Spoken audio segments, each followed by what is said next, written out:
bring Mitch on so that we can figure out what all he is doing. And so here we go. Mitch London, welcome. Hey, Zena, thank you so much. So excited to be here. It seems like this should have been happening. Like I was like, we got to get in touch. We gotta connect. And so I'm glad this is finally taking place. Yeah, it is amazing, to think that it was over a year ago that we met each other. And I don't honestly, Mitch, I don't know where the year has gone. It's like it just flew by. Hmm. And and a lot's been going on, of course. And yes, I am so glad that it is finally here, and I get to hear even more about what you're doing, because even since we met, there have been some movement and changes in your life, your career, and all that too. And that's so very exciting. So, Mitch, tell us about who Mitch London is, and and why you do what you do. Yeah, no, thank you. Yeah, I live in Colorado Springs, so you're talking about beautiful days. We have a lot of those here in Colorado, famous for our sunshine. We just don't get quite as hot as what you experience there. So that's what I kind of prefer. The mid 80s and lower, I love. Get into those 90s and hundreds, and I just don't function well. Um, but no, I'm a husband. I'm a father. I've got four beautiful children. I live here in Colorado. Ordained pastor. I've been in ministry. I kind of focus on three main areas of my life. It's marketing, ministry, and men. And so for my daytime, I work with an amazing company called Mark Hors. We focus on mid-market size companies, helping them to kind of get their ascension, retention, and lifetime value of customers going. Ministry side, I've pastored, I've had house churches, I've pastored full-time physical building churches, do a lot in ministry, and that's where my men focus really comes into. So about 5 years ago, I kind of received a call, a mandate to start to pursue men and to help them become more of who God has called them to be. And that's been my main focus over the last 5 years.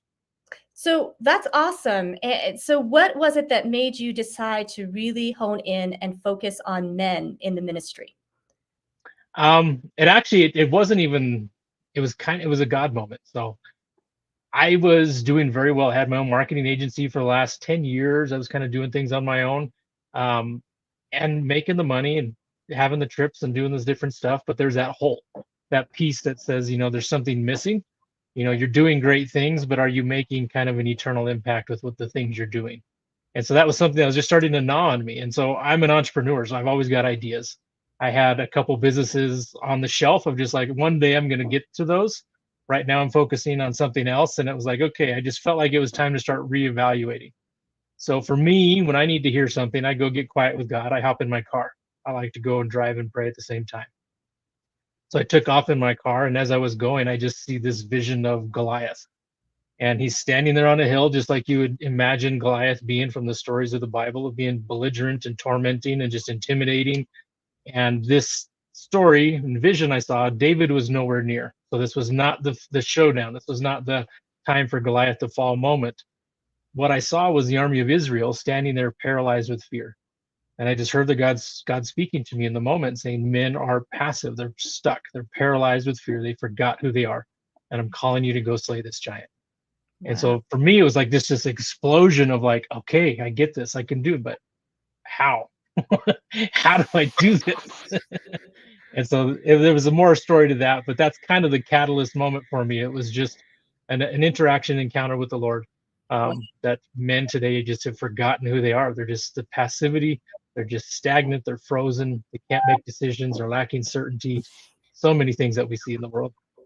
Yeah, I would agree with that, Mitch, coming from the woman's perspective side, and really watching, as things have progressed over the last several decades. I really feel like there is a real need for men to go back to who God intended men to be, Hmm. because we live in a culture where it is so confusing, on all levels, that that we don't understand why God created man, and he is different than a woman, and we're not supposed to be the same. But yet I feel like, and what I've observed is that for some reason there's a big portion of culture that seems to think we're supposed to operate in the same manner, and that seems to be the Hmm. message, and so just seeing this change, it has broken my heart. And Chris and I, as you know, we do a lot with marriages. That's the ministry that God has placed on our hearts.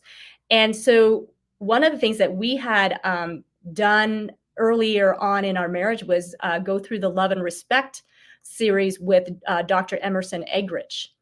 And he talks about men and women being so different from the very beginning, and how even as mothers raising our children, like it was like a big light bulb for me. And I was so glad that I went through this series when my children were still small. But he really emphasized how even mothers, the way we raise our sons needs to be different, that we cannot feminize them, that many women don't realize it, but we expect our sons to function like a woman. Hey, look at me when you're talking to me.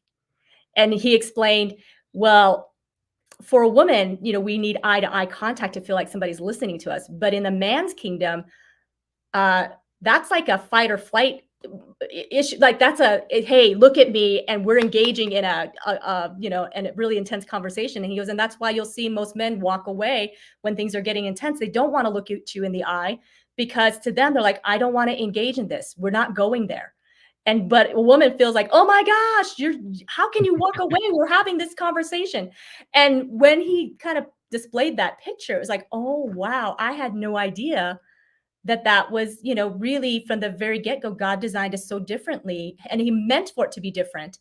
And we need to embrace those differences. So Mitch, I applaud you for listening to the call that God has placed you. And I love that the vision he begins was with Goliath, because when you think of the story of David and Goliath, you have to have a Goliath in your life. That's a part of our lives. And many of us try to avoid it. And like you said, you saw men kind of almost cowering away, or not feeling like, okay, I'm going to take on this Goliath. It's like, oh, I don't know what to do. I'm going to, just maybe if I'm quiet enough, he'll go away.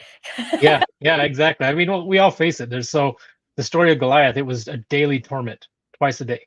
He would come up morning and evening, and he would torment, and he would just belittle and mock the men of the country. And they're looking to their leader, and their leader's not moving. And they're looking to each other, and nobody else is stepping up. And it kind of becomes that group psychology of, well, nobody's doing anything, and who's going to be that brave one? And I love the fact that when David did show up on the scene, the thing that he said is there not a cause? And I love to study the roots and the Hebrew and all the different original meanings of the words. And when he says, is there not a cause? It was saying, is there not an established promise of God? Has he not already said that these guys are trespassing in our land? Has he not already said that this battle's finished? But just take somebody to have that position, that identity, that confidence in who they are and whose they are, how they were created and who they serve, to come in and change an entire scene. And so if we can get men to come into that understanding and to step into their home with an understanding of God has ordained certain orders, certain structures, certain relationships, just like what you were saying. If I'm not doing my duty, then my wife has to do something she's not designed to do. She wasn't meant to be. She's not equipped in the same way that I'm equipped. And I'm not equipped in the same way to nurture my kids and those types of things as she is. So it's not one is better than the other. We just each have a very specific role. Mm-hmm. If that is missing, nature abhors a vacuum. Something has to fill it. And so now people are out of alignment. And so nobody likes to be out of alignment. That's why chiropractors are so popular. When something's just not feeling right, it just nags on you. And so it creates bitterness, resentment, all those kinds of things I'm sure that you've learned and that you teach with the marriage. Yeah, absolutely. You have to be in alignment. You have to be living in the design and the assignment and the purpose that God has given each and every one of us. And we have lost that, Mitch. You are so right on when you say that. Now, Mitch, you have children yourself. I have four. 2 girls, 2 boys, 17 and 15 and 13 and 9.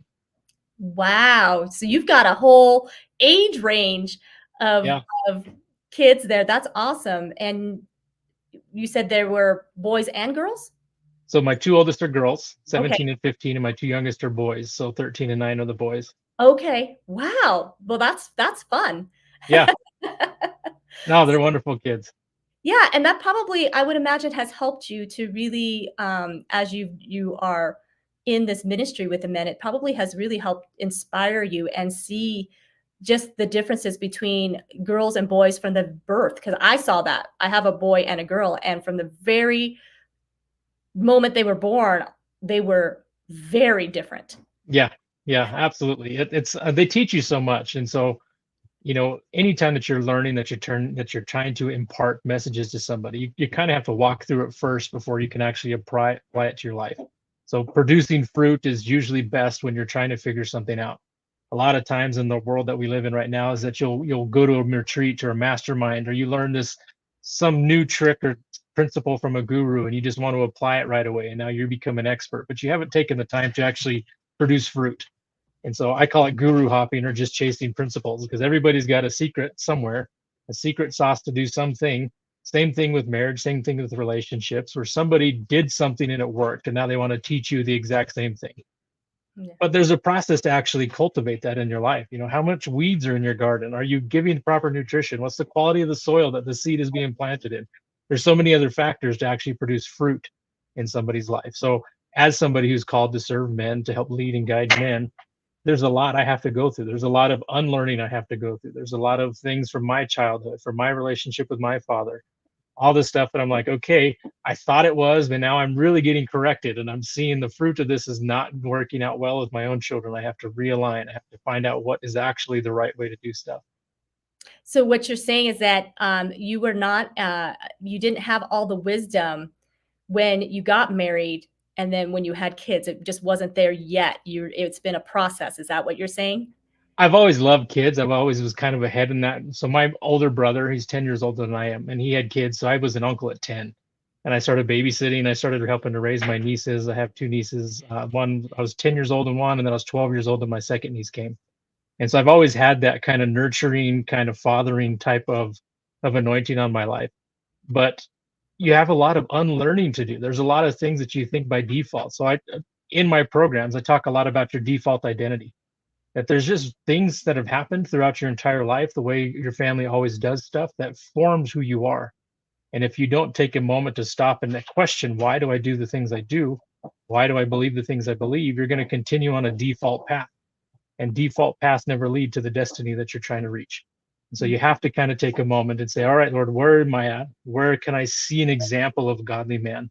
Where can I pursue a father as a son, whether that's your own father, your biological father, or a spiritual father or a mentor in your life, where you can say, I need to pursue, I see that you have something on your life that I need.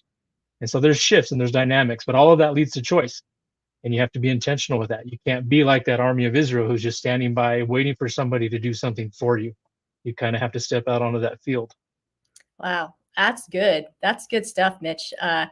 Yeah, you're right. There's so much that shape us that we don't even realize. Like you talk about the default personality, the default view that we have of ourselves, and that many times we don't even realize it's there. Mm-hmm. And and I hear so many times, it's the way I was born. It's just the way I am. And it gets us like, well, not really. First of all, when you say that, that means you don't want to take the responsibility that you can change. This is just the way I am. Accept me, dude. Right? Yeah. And I want you to love me, as who I am. But you're like, but God has designed you. Actually, God designed you um, in a way that you haven't discovered yet. Like that is not, the way you were born. That is just the way that you have been, I guess, quote unquote, programmed. And the reality is that those programmings came from generations ahead of, my father, was fathered by his father by his father, and those things were passed down. The things that we think, and not only that, to Mitch, culturally, you know, Mm-hmm. things have shifted and changed. Not that our design is different, but the way that we view things, our great grandfather, the way he ran his family and the way the culture was is very different than what it is today. You know.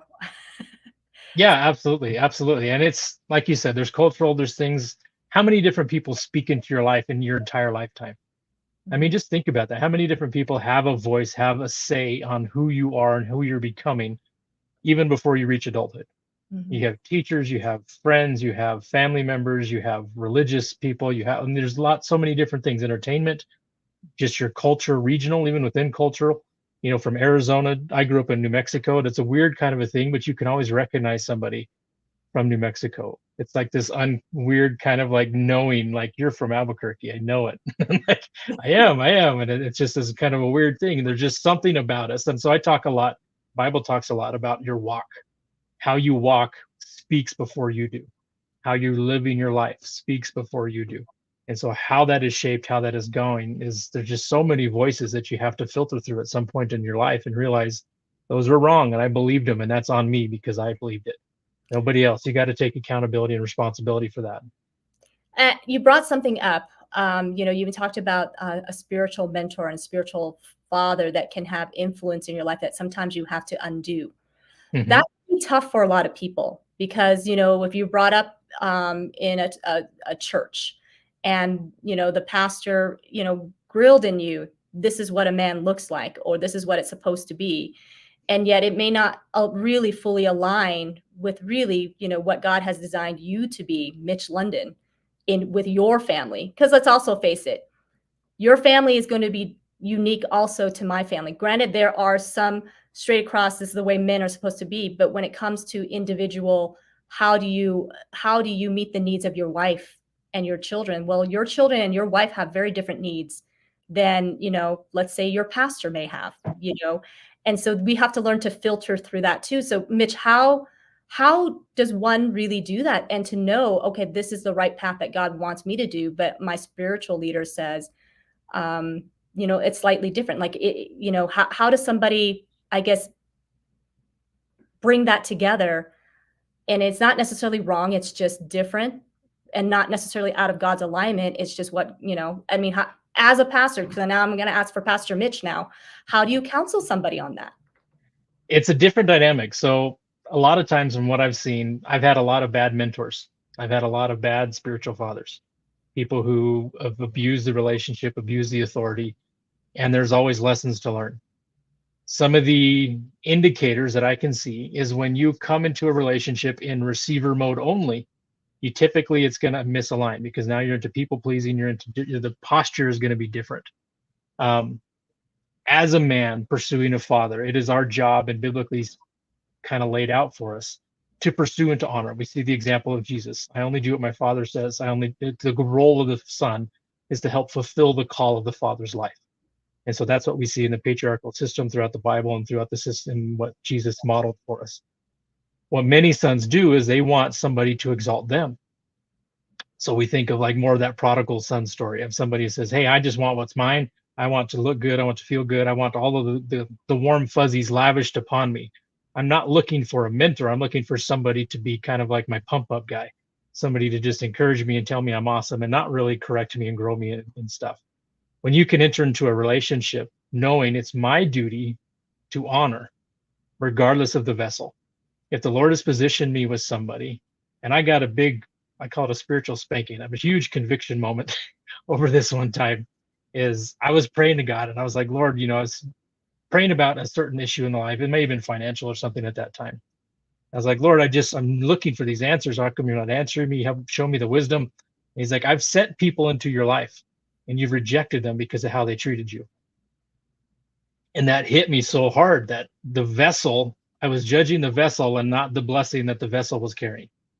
And so God always blesses his people. Like just about any time that you can see, he does it through people. He blesses his kids through his other kids. And so when you're looking at somebody and say, okay, there's somebody in my life, a spiritual mentor. One, what's my heart posture? Am I there just to try and get praise, to get somebody to tell me I'm good, to reaffirm an insecurity that I have in my life? Or am I there to learn to serve and to honor? I need to learn to be a son before I can learn to be a father.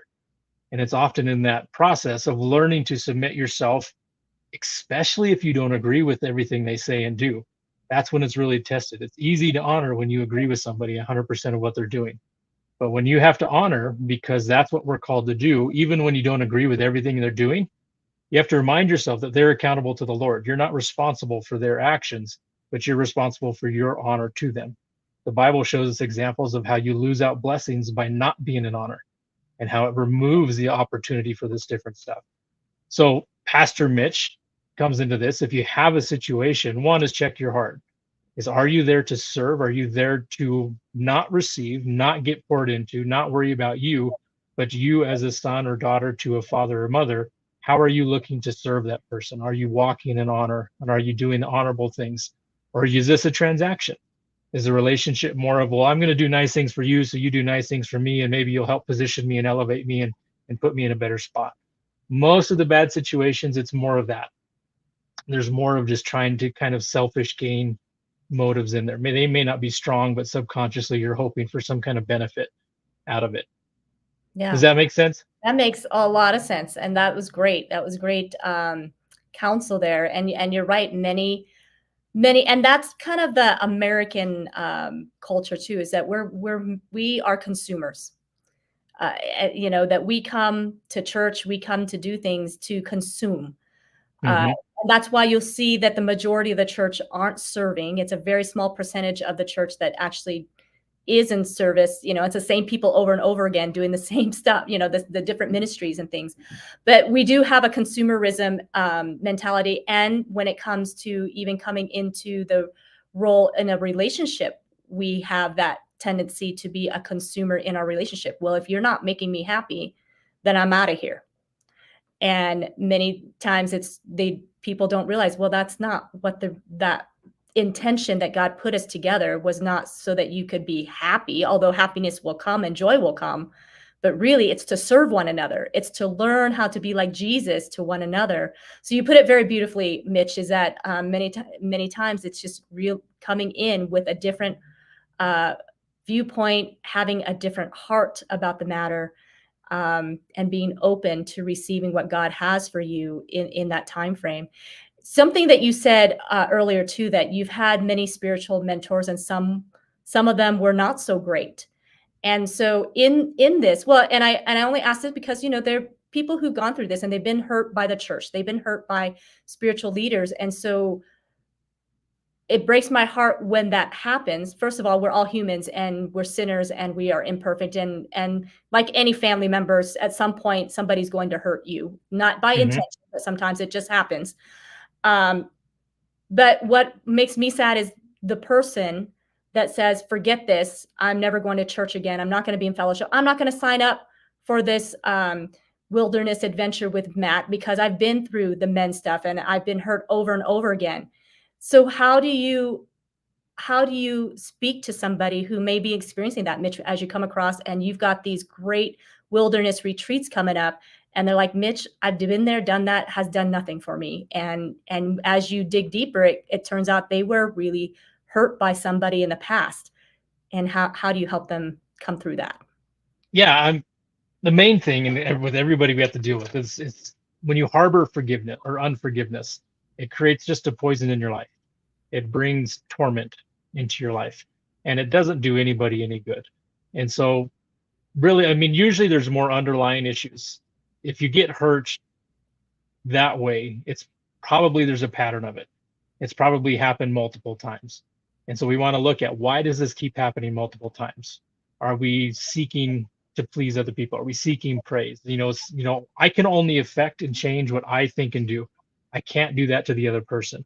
So I have to look inward and say, okay, what is my role? What is my responsibility? How did I contribute to this relationship? And if I can get honest, because anytime that you consider yourself a victim, you've taken away complete control and authority away from yourself. And now you're just at the whim of whatever the circumstance is.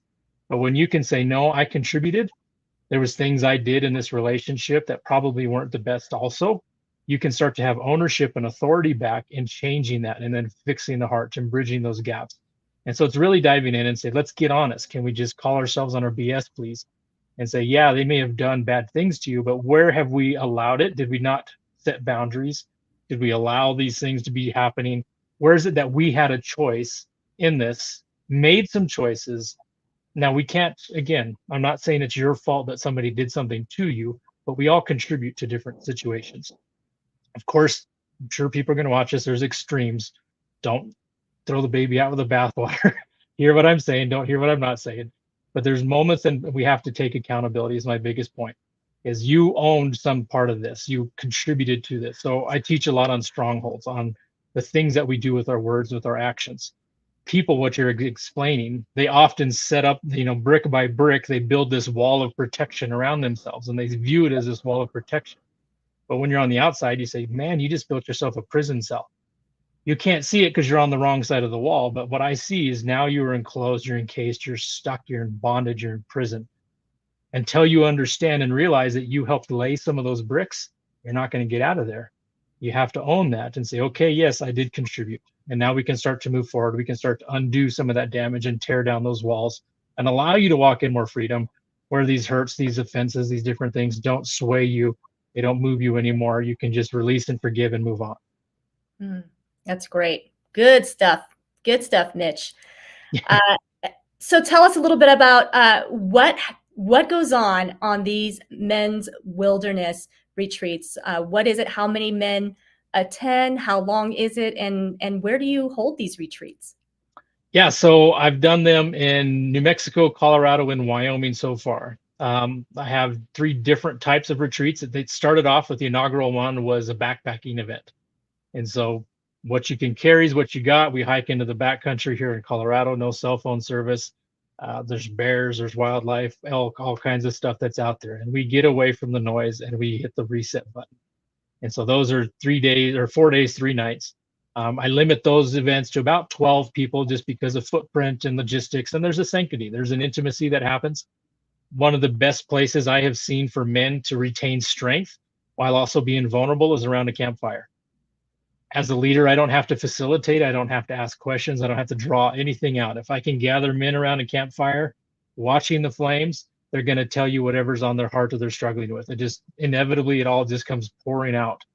You just be sitting there in silence for about 5 minutes and somebody says, okay, I need help. And here it comes. It's like the wall is melting before them. And so a campfire is just a place where men still feel strong, but yet they can talk about the hard things of life. So I do those here in Colorado. I've done those in Wyoming as well. We've done some retreats with cabins, or like Airbnb style, and that's a little bit more kind of mastermind-ish. Sometimes, more of a retreat than a wilderness experience. Still get outside, still enjoy the nature, but there's a little more creatures of comforts and those kinds of things that are there. Not everybody is up to physically or comfortable with getting out in the backcountry that way. And then I also do group camping where you can drive your car right up to the site. You can bring that comfy air mattress. We're still camping, but it's kind of, glamping more of the style. And that's kind of more introductory to the wilderness of people who are just trying to get used to it. I found many men have not had fathers take them out and teach them survival, to teach them to be capable men who can handle themselves, their families, and handle anybody that they come across while they're out exploring nature. And so we teach those types of things as well, survival skills and wilderness skills, as well as those biblical principles. That's awesome. It sounds like a great adventure. Yeah. And to not have your cell phones right there is a whole different ball game these days. You feel so vulnerable, so naked. Like Yeah. Yeah. something. And I think, gosh, how did we get there? Because when I grew up, there were no cell phones. It didn't happen Right. in my late 20s. So and now it's I a know. tech. I think I was around 20. My first cell phone was probably in 2001 is when I got my first cell phone. Yeah. Wow. I'm going to put this website up for those of you men and even women that you're listening and you're thinking, gosh, my husband, this would be a great, great thing for him. Go to the website and get some information and get a hold of Mitch and sign up. It sounds like an amazing time of fellowship, new discovery. And I love that you are absolutely just, I guess what you say, fasting from the world is really what it is. You're Mm-hmm. just going on this fast from the world and just having some time with men who love the Lord, who want to grow in the Lord, and then others who have the same goal. You just know that there's something more that God has designed you for, and it's not even for those that have no idea. It sounds like it. This is even for men who really feel like they've been doing well. I mean, it sounds like a thing that you're going to improve no matter where you are at in life, no Yeah. matter what you've discovered, no matter how much you've learned, that this is a situation where you get into it, you're going to grow regardless. So no, I don't think anybody's beyond just add wilderness is what I'm saying. Absolutely. Yeah. We have executives, we have leaders, we have pastors, we have lots of men who are various stages. I had one gentleman show up who had never, who was not baptized. He was still learning about Jesus and what was this whole religious thing about. I'm like, how did you get here? I interview people before you come, and he told me he wanted to learn about identity in Christ. I guess I never thought to ask him, do you have a relationship with Jesus?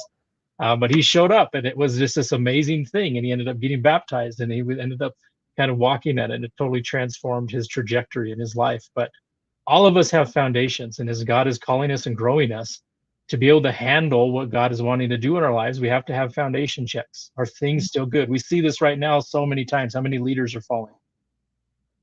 About 18 months ago, the Lord told me it's a foundation inspection season. If a house, this, you're in real estate. If you get an inspection and the foundation is compromised, what happens to that house? Yeah, not so good. You'll Exactly. get condemned real quick. Mhm. That house gets shut down. And about 18 months ago, I was praying and the Lord was telling me it's foundation inspection season. He's checking the foundations. So as men, it's on us first. We know this. Chris knows this. It's part of our responsibility of how we've been made. Make sure the foundation is right so that what God is trying to build upon in your life, it can be supported. Mhm. Yep. And yeah, and if the foundation, and there are situations that the foundation is not doing well, you absolutely can fix it. Takes Mhm. work. You gotta put the muscle into it and get it done. And so yeah, you've got to redo it, make sure it's on a firm foundation. Yeah, I love it, Mitch. So you have other people coming out to help you on these retreats as well? Yeah, I'll have, depending upon the group size, I'll have other facilitators with me. My next one is actually in August 18th through 21 here in Colorado. We'll be up by a town called Leadville. It's actually the highest incorporated city in the whole US. So the town sits up above 10,000 feet. Every one of these adventures, we find amazing wildlife. We've had a bear show up each and every time. Oh, And so it's fun to kind of see guys who've never experienced that out in the wild. And just, there's something that awakens inside of you when you're out there and you see these things. yeah. Wow, that's great. So so do you also take some of your kids with you? Your two little, well, I guess they're not that little anymore, but your boys with you on these trips too? Not on these ones. These ones are specifically for men, but I am building out the kids version of this. And so Okay. that is part of my heart, is teaching kids survival skills. And I did it with my own to begin with, is when I take them on my crazy adventures, and if dad happens to trip and fall and hit his head, or, sprain an ankle and I can't get out, are my kids going to be okay? Are they going to be able to survive till help comes? Are they going to be able to help me survive if, God forbid something happens and I'm unconscious or something when we're out? And so Mhm. each of my kids know how to survive. They know how to start a fire. They know how to build a shelter. They know how to purify water. They know how to, make themselves known so somebody else can help them. And so those are just life skills. The more confident I can help kids and men be, the more they're going to experience life in the wilderness and the nature together. And so Yeah. I've got some plans for some pretty cool stuff, some treasure hunts, some different things where as families you go out, you do an activity, you post pictures of it and say, hey, we went kayaking together. And then I'll send you the next clues. So I'm leading you to a treasure as you're doing activities together. Wow, that's awesome. So Mitch, you've got an upcoming book. Yes. Tell us about that. Yes. So the book, that is such a fun process. I don't know if you've tried writing a book, if you've gone through that process yet, but it is so revealing, and it's something that just, you get purified in a whole new way when you start to write a book. It's called Gravel, Grit, and Glory: Navigating Life's Wilderness. That book is really about our walk, but my desire is to kind of help impart permission into men, as each one of us is on kind of a challenging journey, and just champion you and say, yes, you can do this, and you're going to have obstacles, and this is what to do when these obstacles show up. And so the book is written in correlation to a wilderness adventure I had with some friends in my teens, and we were climbing a mountain, and there's different aspects of this whole trip that we encountered. And so each chapter talks about a different aspect of this trip, and then breaks down some biblical principles and life principles that you can apply to your life, and how to navigate the terrain and the different, things that we're going to face as each of us are climbing our different mountains. Wow, that's awesome. So gravitygritandglory.com/pre-launch, you guys, to get a copy, to pre-order your book, to get information. You don't want to miss out on this. This sounds like a really great book. I'm excited for you. Really excited that God placed Thank it you. on your heart to do, and that you were obedient and doing it. And yes, Chris and I are in the process of writing a book, and you're right. It is a really and I'm finding that whether you end up publishing the book or not, it is very, like you said, revealing. God really speaks as you're seeking and searching, and it's an interesting experience for sure. But I'm so glad that you're going to share this with other people. Um, and I think, I guess it's kind of like if God places on your heart to write a song, you might as well share it and see where it lands. It's not for your glory anyways. It's just Right. you being Right. obedient and getting it out there. And you never know, even if just one person reads it and their lives are changed. To me, it's worth it. It's worth that impact. You just never know how, any of that gets used. So, and I know we live in a world where it seems like everybody is an author or wants to be an author and that sort of thing. And you can easily say, well, they just want the limelight. But I know for what you were saying, it's not about that at all, because it's a pretty tedious thing to do, especially when you're working full time, building this men's ministry, environment. I mean, and raising 4 kids, and tending to the needs of your wife, and all of those things. It's not like you need one more thing to do. So this isn't about Mitch London, is what I'm saying, guys. Get this book, because you are going to be impacted, because the Lord has spoken, and he's just being obedient. So absolutely. Gravel, Grit, and Glory.com/pre-launch. I did put it in the chat or in the comment section as well. So be sure to click Yeah. on Thank you. that. Mitch, so you're almost really ready to completely launch it. So that's exciting. So probably in the next few months here, it's probably really going to be completely available to purchase, but they can get the pre-launch right now. I just wanted to clarify, correct? Yeah, pre-launch. So you sign up for the list. Right now, the editing's finalized, so it's just formatting right now, and then we'll submit it to the publisher to start getting advanced copies, and to have the Kindle versions and the physical prints ready to go. So we're very, very close to launching it. And it's like you're birthing. It's like you've got a baby that you're bringing into the world. And this is all from personal experience. So it's revealing stories, it's revealing testimonies, it's reliving and rewalking past hurts and past offenses. And sometimes you go through this process and realize I still need some more healing in this area. This is still kind of irritating me some. And so it reveals a lot within you. And so I hope that as you kind of put together that blood, sweat, and tears, and you pour your spirit into something like this, that it releases that same message to other people. Oh, absolutely. I have no doubts that it's going to really impact a lot of men. Mitch, I have another question. So you, as a father of 2 girls, 2 boys, as you are raising, okay, we're going to start out with, as you're raising your daughters, because they're the 2 older ones, and you are showing them what a man is like, and who, because when we think of our daughters, we think of who they're going to marry, right? That's a big thing that we have in our life. And when that time comes, we want them to be with somebody who absolutely understands, what that leader in that role is supposed to be. How are you helping your daughters to really be able to look at the future and look at, I guess, finding their husbands, as a Yeah, father, helping them?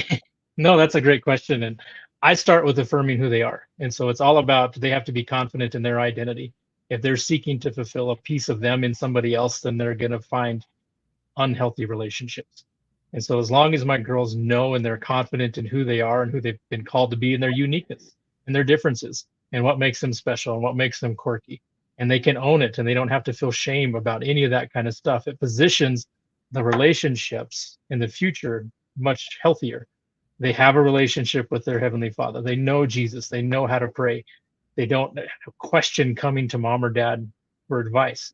And so it's just going to help them skip a lot of the mistakes that I made, that my wife made, that a lot of us make when we're trying to seek validation, when we're trying to seek something else outside of us in another person to fulfill the thing that they just shouldn't be filling. That's not their job to fulfill that.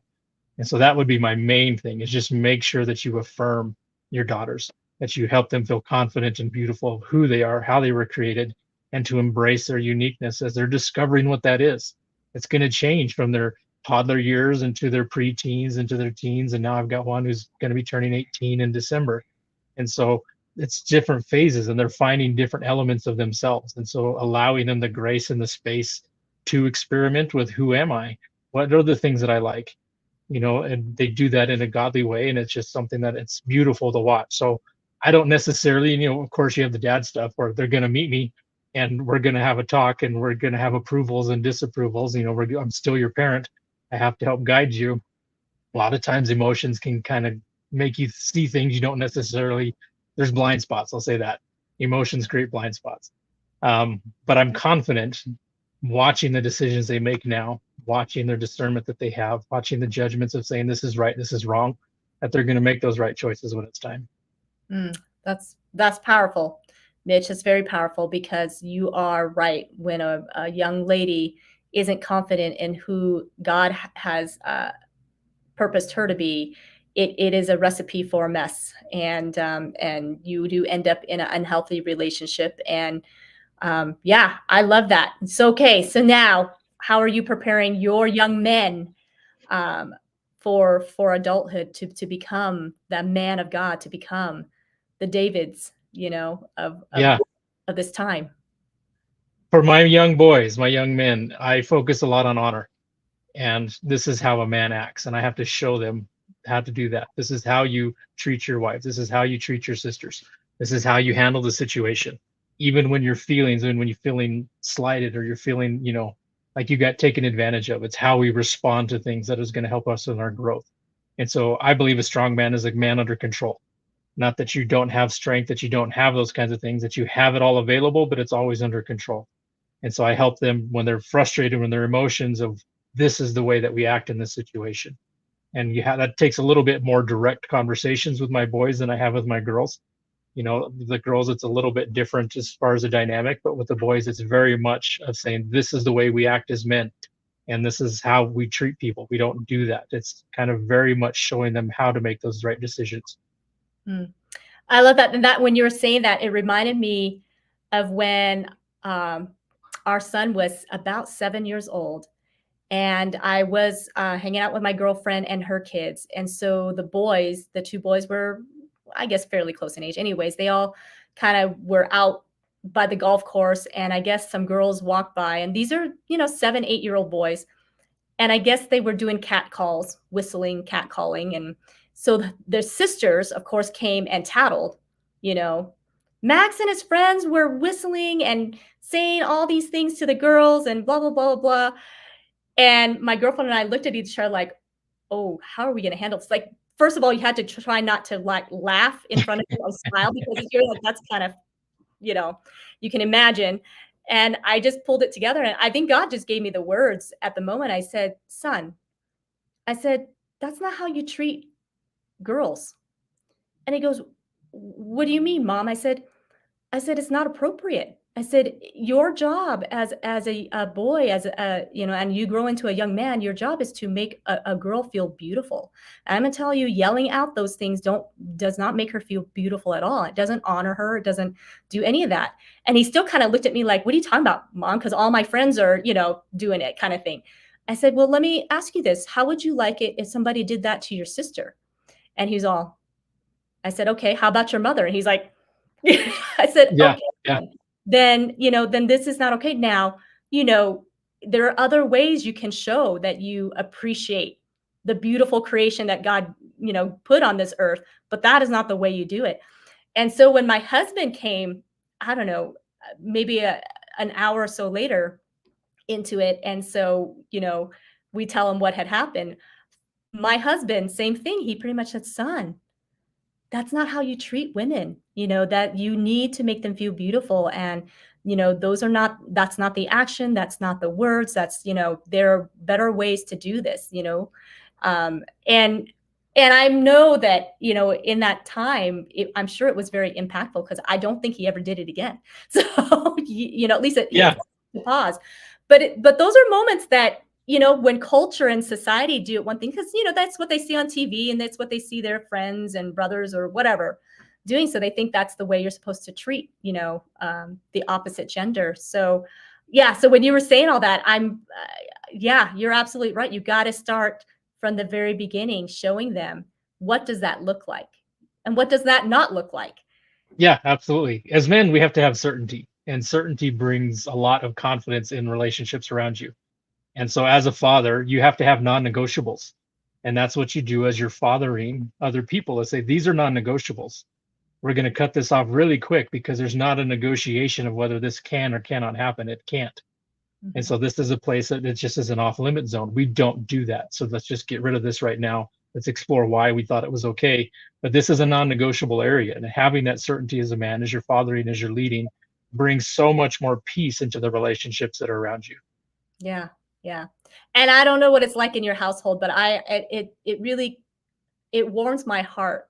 So my son is younger than my daughter, so kind of, similar to your boys are younger than their sisters, but he was very, very protective Hmm. over his sister. And I remember him also telling me she was probably in the fourth grade or something, and he'd be like, "Mom, I just hated that Sissy's really cute."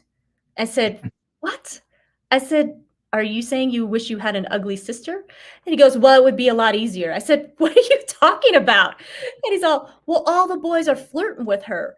I said, I'm thinking, it's fourth grade. I'm like, "Are you sure they're flirting with her? Like, maybe they're just being friendly or whatever." He's all, "Mom, I'm a boy. I know what flirtings look like, and they are not just being friendly. They are flirting with her." And I just it warms my heart to know that, her sibling, her younger brother was looking out for her even on the playground and even at school.